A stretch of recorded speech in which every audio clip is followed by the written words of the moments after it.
Good morning. I'm Pastor Art of GCDC, better known as Gethsemane Christian Discipleship Church. Want to thank you so much for tuning in to what it is that God is blessing us to be able to share in this series on New Beginnings. Our series on New Beginnings is a walk through the book of Joshua. In this session, what we're going to be talking about is Joshua chapter 2 and preparation before elevation. Preparation before elevation means getting ready for higher and more. And our theme is get ready, get ready, get ready. I pray that God blesses you immensely with what it is that he's going to have us be able to share in Joshua chapter 2, preparation before elevation. God bless. New Beginnings is like a great series that we've been in for a while. We're going to stay here until God tells us that we need to leave. Isaiah 43, 18 and 19, that's our theme verse for New Beginnings. And what that says basically is, but forget all that.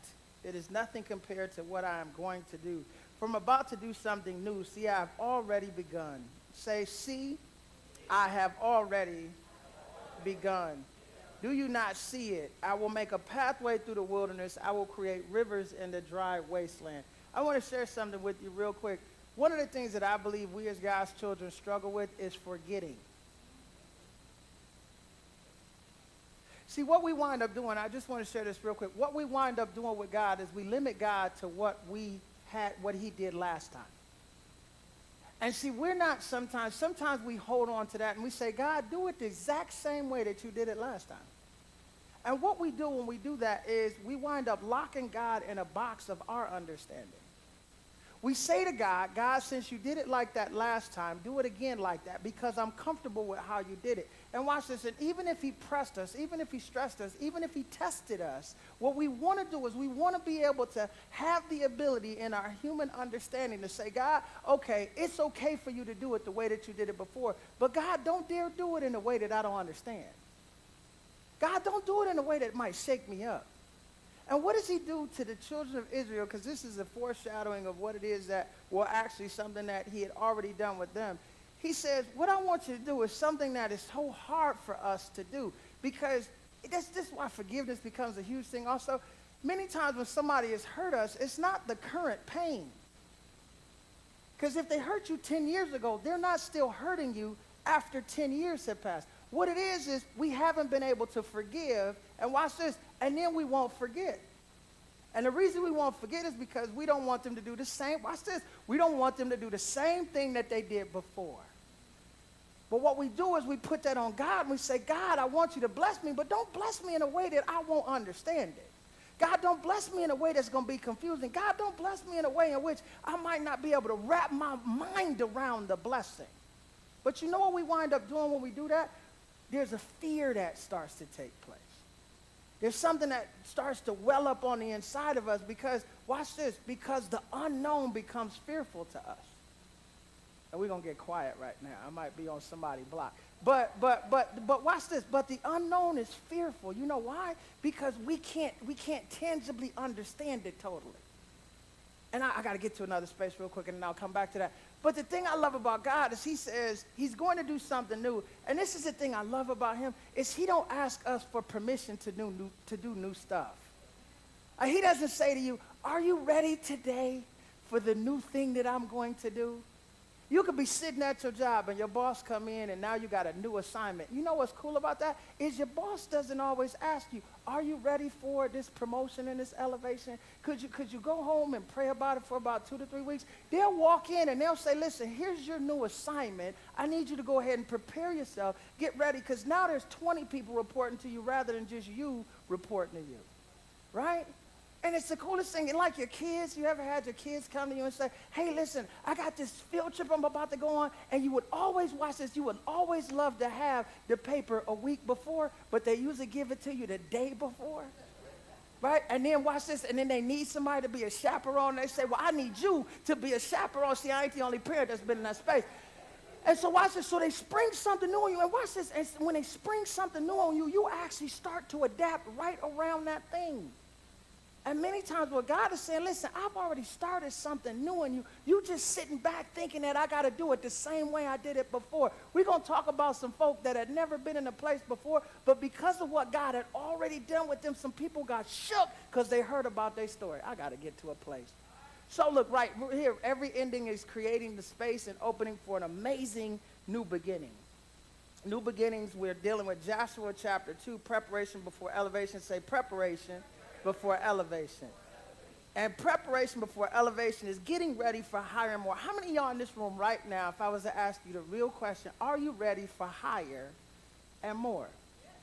Right? See, we didn't get excited. If I asked you a question, I said, are you ready for higher and more? Everybody should have said yes, right? Because watch this, because some of us are like, well, no, God, bless me. You know, when you ask for a blessing, you're asking for higher and more. The minute you ask for, you're asking God to take you to a brand new place. You're not asking him to take you to something that you already have, because you can't ask for a blessing if you've already received it. That's part of the issue. And I'm going to get to a space. Lady E did a great job today breaking down this piece about cursing the fig tree, and she talked about finances, and I'm going to get into that too. So turn to your neighbor and say, get ready. Turn to your other neighbor and say, get ready. Now for yourself, say, get ready. Now just with a little bit more energy, just say, get ready. Get ready. Get ready. All right, bless the Lord.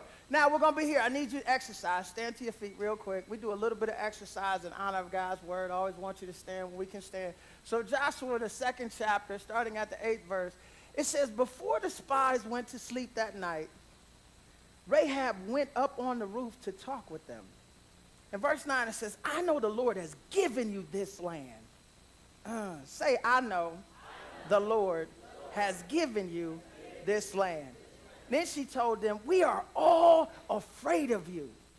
Everyone in the land is living in terror. You may be seated. See, there's a space. The spies are already in the land right now, and the king is trying to kill them off. He doesn't want them to survive, but they now have found some solitude and some protection with this prostitute named Rahab. And so Rahab has sent the men who were coming to try to take out the 2 spies. She sent them on a mission, told them that they had already left, but actually she was hiding them on the top of a roof. And so she goes up to the top of a roof to have a conversation with these 2 spies. And the interesting thing about these 2 spies is these 2 spies are actually representative of the children of Israel who are on the other side of the Jordan River. Joshua gets smart, and he only sends in 2 because when Moses sent in 12, the other 10 came back with some problems. I love God for this. I just got to drop this in your spirit. Sometimes you need to whittle down the people that's in your camp. Sometimes you got too many folk. Watch this. And you can whittle the folk down by how God will bless. If the person you always talking to always has doubts about what God is going to do in your life, maybe they part of the 10 and not the 2. The 2 are going to be the ones that tell you God could do it in spite of the situation. God could do it anyway. God can use you to do a mighty thing. They're the ones that's going to say, let's go get this done. The other 10 are going to be the ones that's going to tell you, no, I don't think God said it like you think God said it. And watch this, if you keep the people in your camp long enough, they're going to speak enough doubt into your spirit. If you leave your receptacles open, that you're going to start doubting what you heard from God.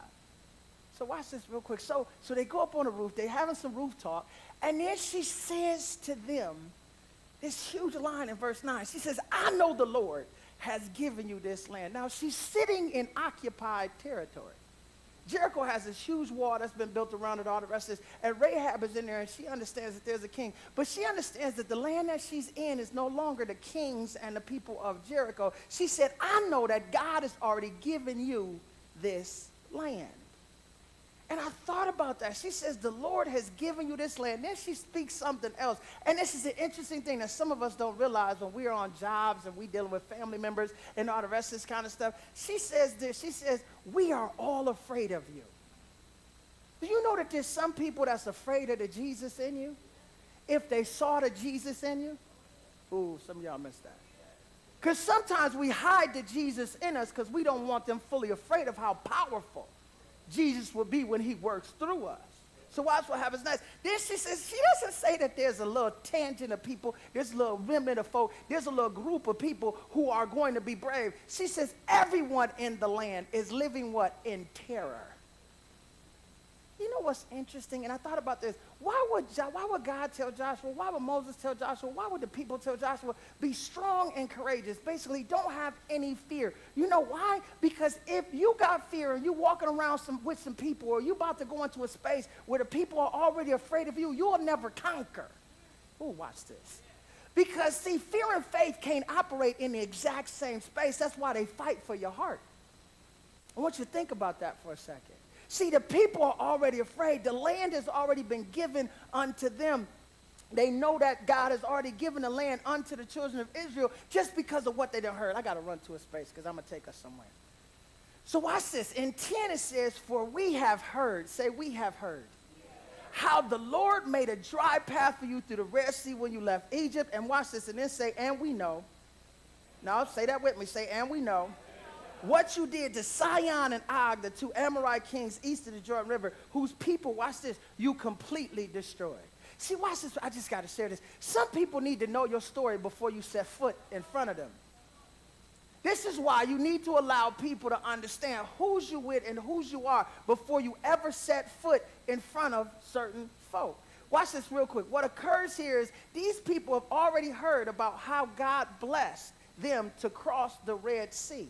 Watch this. Sometimes God, when he does a miracle, his miracle is not just for the present moment. It's to set the minds right of some people that you're going to come into conflict with. When you get into certain settings, some people got to know that you are with Jesus Christ, that you are covered by his blood, that you got the power of the Holy Spirit on the inside. They already know that you shout in church. They know that you are an individual who loves Almighty God, that you pray, that you give your tithes, and there's some stuff that they should know about you already. But watch this. When they find out that, and they know that they've already crossed the Red Sea, they said, these people that we messing with got a special relationship with God. That God would say he would part the waters for them in order to take them to dry ground. It's something special about them folk. But I want you to understand something else about them folk. Ooh, I like that, them folk. See, if you knew you was part of them folk, you wouldn't trip when other folk try to come at you because you know who you a part of, right? You know who team you on. Watch this real quick. Them folk, the Lord did the Red Sea, right? But when Sihon and Og came against them, when them two kings had the nerve to rise up, watch what happened. It said those people completely got destroyed. I want you to understand something. It don't say here, it says, and we know what you did to Sihon and Og, the two Amorite kings east of the Jordan River, whose people you completely destroyed. See, the Lord makes the dry path across the Red Sea, but they destroyed. Ooh, I love God for this.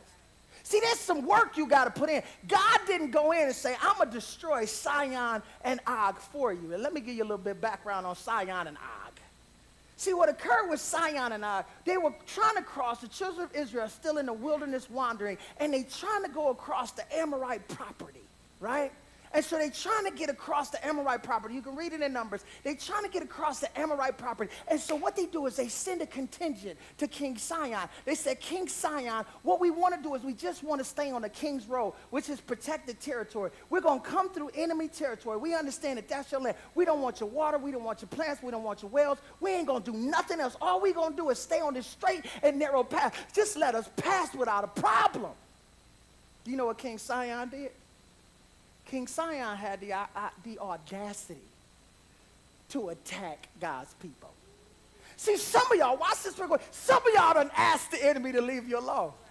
Some of y'all done asked, stop messing with me at the job. I'm trying to tell you, I'm just trying to be here. I'm just trying to pray. I'm just trying to read the word. I'm just trying to stay in my place. I'm just trying to stay in my lane. I'm trying, please just give me a good day. Okay, God, give me a good day today. They ain't going to get on my nerves. I only got one God. Please don't let them. Lord, bless how only you can bless. Some of y'all been in this space. Some of y'all like, Pastor, I said that just this morning when I was trying to get ready to come to church. And watch what happens. So they get to this place, and what occurred was King Sihon, he didn't care that they asked. And he attacked them anyway. But guess who lost? He did. Because him and his people got completely destroyed. And watch this. And then when they destroyed them, they stayed in their land. See, I told you I didn't want the wells, but you want a trip. I'm trying not to, I'm going to just say this. I'm trying not to go at you. I didn't ask you for peace. But if you ain't going to give me peace, it's going to be a problem, not for me, but for you.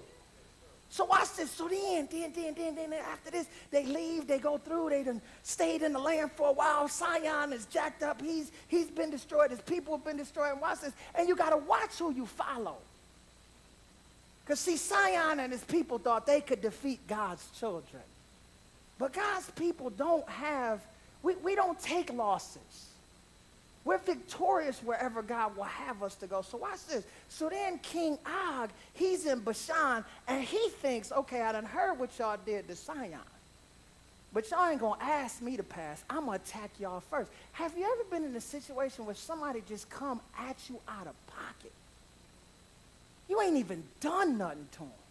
They just come and they attack. They just on tilt. The minute that you start talking to them, you don't even know what's going on. And do you know what? They attacked the children of Israel also. And guess what happened? They lost too. Now watch this. We're talking 2-0 plus the parting of the Red Sea. These some folk you shouldn't want to mess with. These some people that got some kind of anointing on their life. These some folk that is something different about them folk, right? So watch this real quick. So we're going to run here. We're just going to get here. So no wonder, watch this, our hearts have melted in fear. No one has the courage to fight after hearing such things.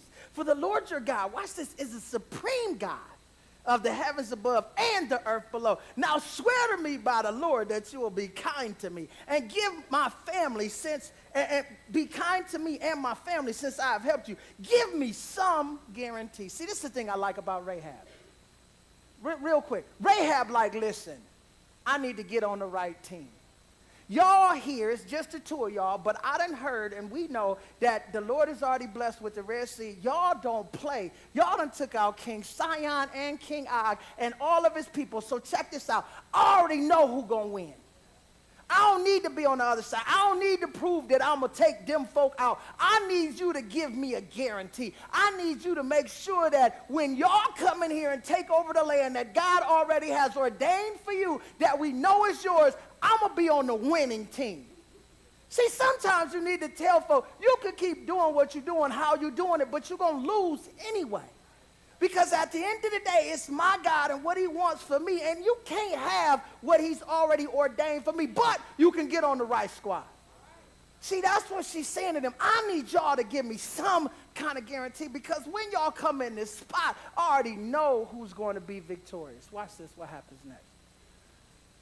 In 13 to 14, it says that when Jericho is conquered, I love this, you will let me live along with my father and mother, my sisters and brothers, and all their families. We offer our own lives as a guarantee for your safety. These are the two spies speaking. The men agreed. If you don't betray us, we will keep our promise and be kind to you when the Lord gives us the land. See, Rahab said, I don't want just me to be right. I want my whole family to be right.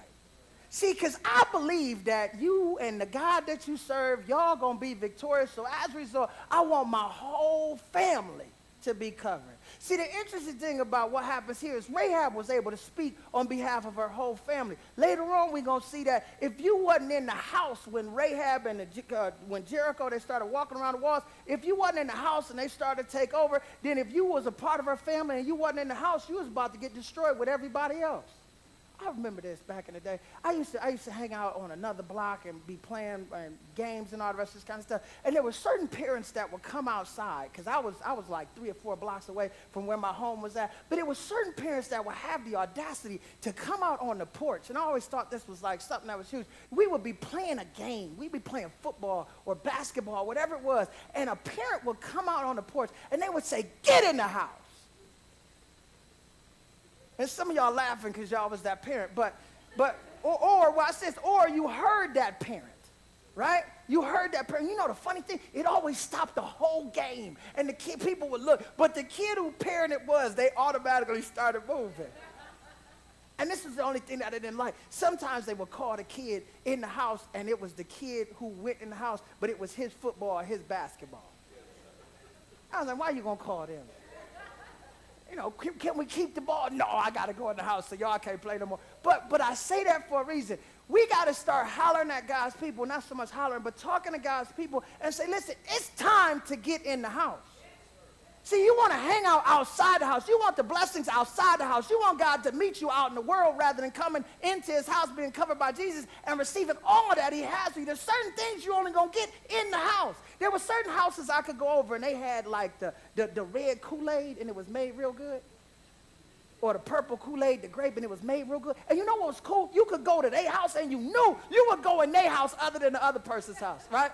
The house that had the lemonade, you wouldn't go in their house. So you started, even look, man, can I come in your house real quick? Because their parents was always nice, and they would always give you the grape Kool-Aid or the red Kool-Aid. And watch this, and it was only in their house.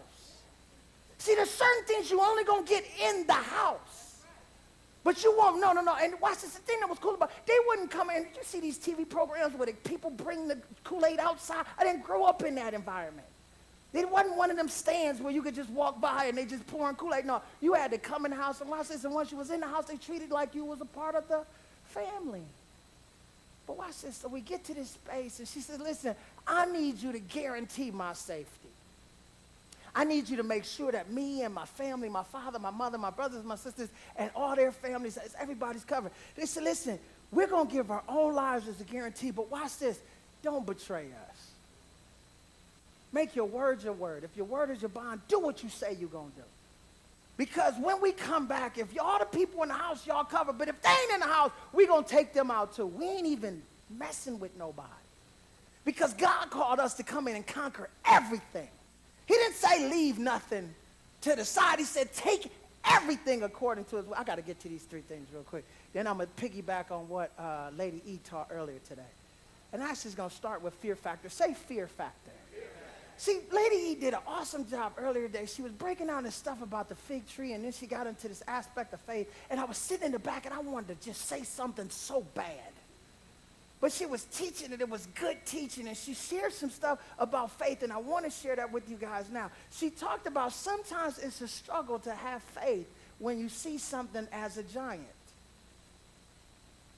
And sometimes it's a struggle when God presents something to you. And she did this awesome job. She talked about what was it, T-Mobile, and the fact that they took two payments out of her account, and it caused a little fluctuation in her and her husband's financial situation. She was like, how is going to be two T-Mobile payments? I'm praying for this month and the future month. And I was like, oh, bless the Lord. That's the giant. See, watch this.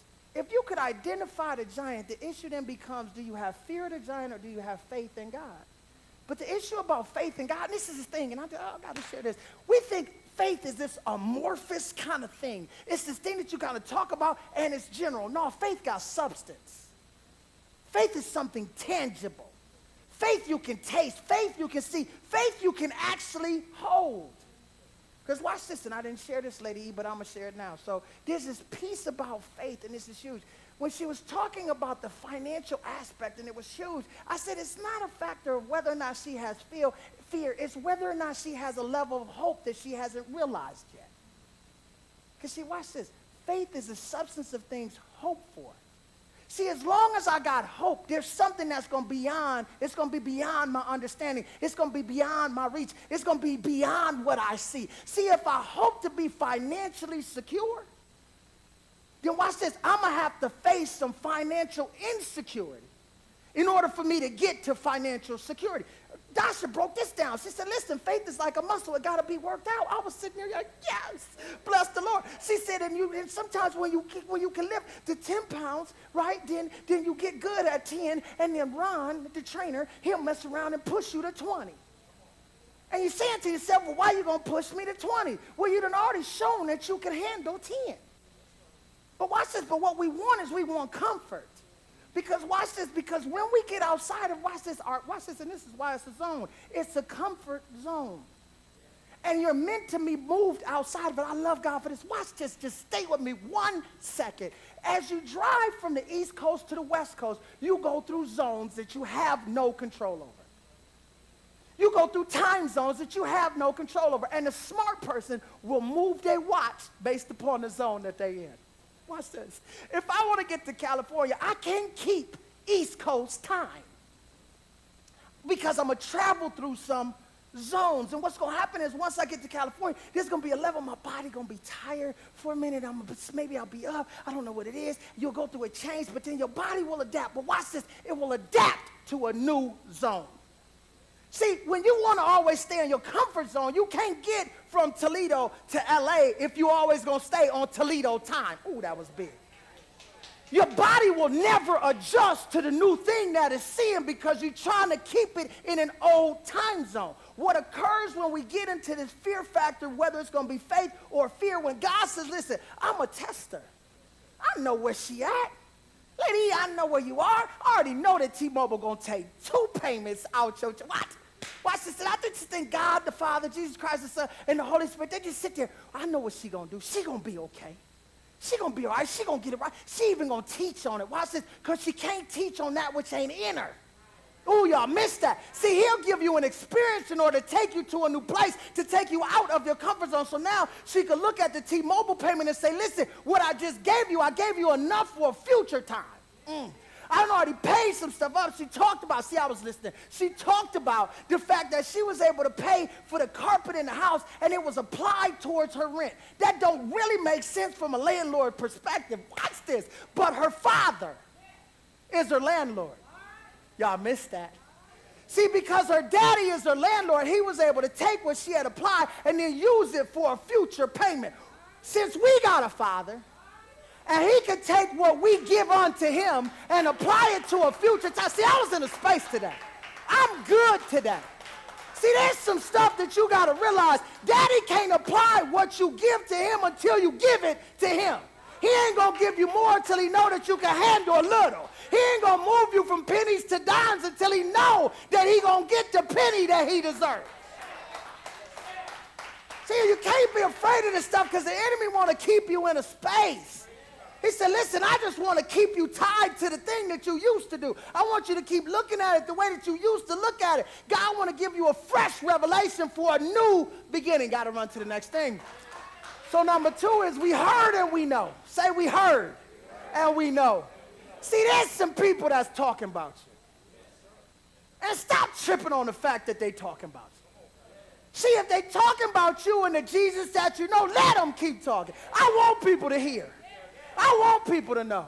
It's this little remnant of folks, name of their church long. They shortened it to GCDC. Little bald-headed dude, he on fire for God. They got some things that's going on. He'll put some slides up talking about a place at Wolf Creek and a place at the hill. He'll take somebody to some land and say, it's a football field on the back. It's a baseball diamond on the back. It's a whole multi-purpose center over there. And all I see is trees. The reason you only see trees is because you ain't tapped into the vision. See, when Daddy showed me something, my job is to make sure that you see it, whether it's present or not, because if I'm hoping that it's going to happen and my faith is going to grow, so when you see it, watch this. Oh, I love God for this. You got to move to the next thing. See, if I see it and it start to happen, and I can move to the next thing He's going to show me.